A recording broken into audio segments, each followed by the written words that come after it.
What is cracking, you guys? Welcome on back to another video. Today we are talking about the Runcam scopecam 2.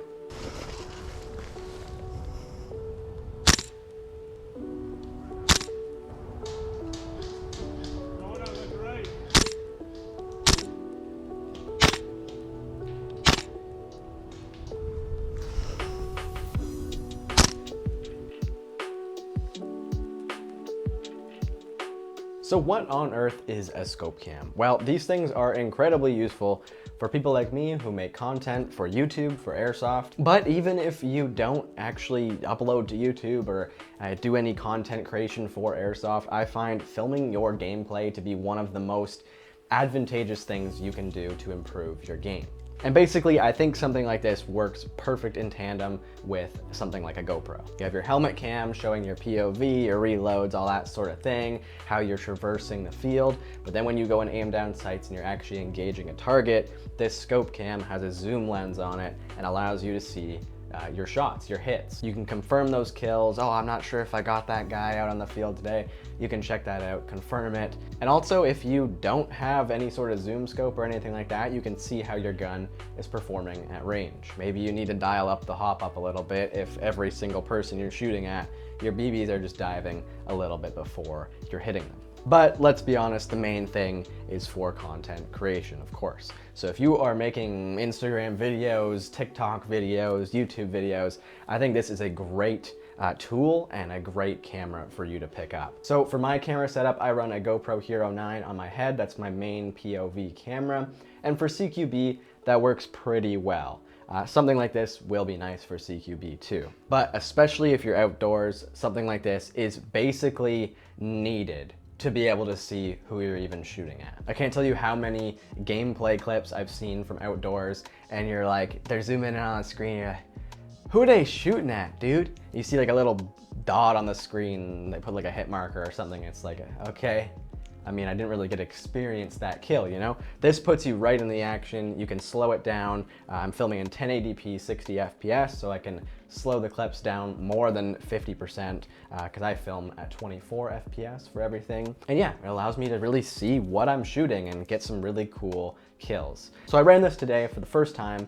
We did some quick pickup games just with a couple friends, and I did have some issues in terms of recording it. I didn't know what I was doing. It was my first time ever using it. I literally just got it. And so unfortunately, not all my kills were recorded, but I figured it out now. It's actually really, really simple how to use this thing. I was just thinking it was more complicated than it actually was, and I kept shutting the camera off on myself, which is brilliant. But yeah, so I used to actually own the Runcam scopecam Lite. This was their previous model. It was kind of the budget-friendly, cheap option.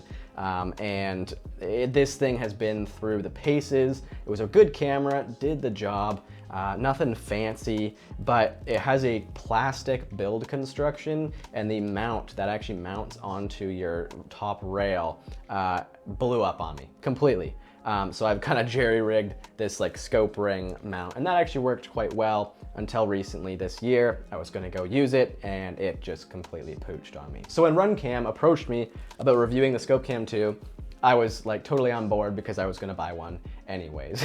They didn't pay me to say anything nice about this camera. They just wanted my thoughts and to make a video on it. So full disclosure there, but I am really happy with this camera and I feel it is a huge improvement over the scopecam Lite. So for my scopecam Lite, I'm mainly, you know, a faster paced airsofter, and I got this with a 16mm lens, which was kind of the widest field of view that they had.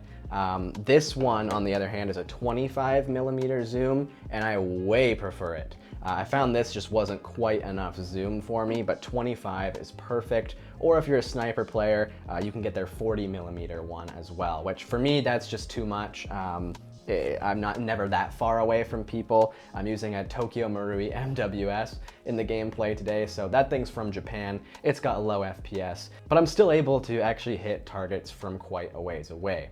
I've never played a more sniper role before, but today I was like, you know what? I'm gonna push myself, I'm gonna try something a little bit different. So my MWS is looking fresh as anything, kitted out to be a more DMR role. And for something like that, That's where this thing really shines. This thing's fully metal construction. It is quite a bit heavier than the previous model, but it's nothing to balk at. It's just like putting a flashlight on your gun. I think it looks cool on your gun too. It's not gonna just be like this ugly contraption on your gun. Another big thing, probably my biggest gripe with scope cams, but the best thing about this camera is the battery life. I cannot get over how good the battery is on this thing. Runcam has their own app where you can actually preview the image using Wi-Fi. So you just turn it on, hold down the button, Wi-Fi enables, you connect on your phone, hop onto the app, and it streams right to it. You can change settings, format your SD card, all sorts of really good stuff, start record, that sort of thing. Really, really handy. But I was running the Wi-Fi on the whole time and was battling and was thinking it was gonna die for sure. My old one, again, the battery life on this was absolute garbage, and I had to run a external battery pack on it so that I could even use it for more than 10 minutes before it would die. This thing, Wi-Fi on, I was playing for three and a half hours maybe, and it dropped like 1 bar out of, you know, like the little battery meter icon, like just the tiniest little bit. Super impressive for such a small little camera, and it's just really convenient not having to run a big battery bank on the front of your gun. Adds more weight, doesn't look cool, and it's just inconvenient. So to turn this thing on and get recording, all you gotta do is flick up this little power switch, and it's already rolling, which is super duper cool. Again, I didn't realize that.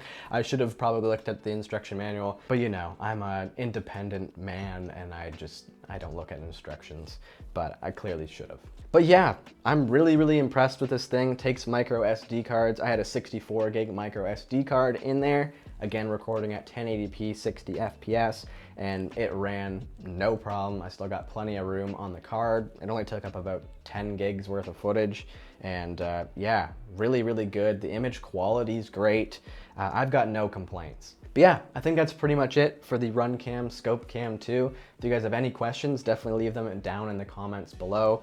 Big shout out to Runcam for sending this over to me. I really do appreciate it. Again, I was gonna probably just buy one anyway, so it worked out really, really well. We got a couple more products that are in the pipeline for me to talk about that I gotta get to. COVID, unfortunately, has set me back quite a ways in terms of making videos. So we got some really cool stuff on the way, and I'm definitely excited about it. But this is definitely a really fun product, and you guys will be seeing a lot more of this on the channel. Some slow-mo range kills, some outdoor gameplay, necessity for that. Yeah, but again, that's pretty much it. We will see you guys in the next one. Stay awesome, guys. Peace.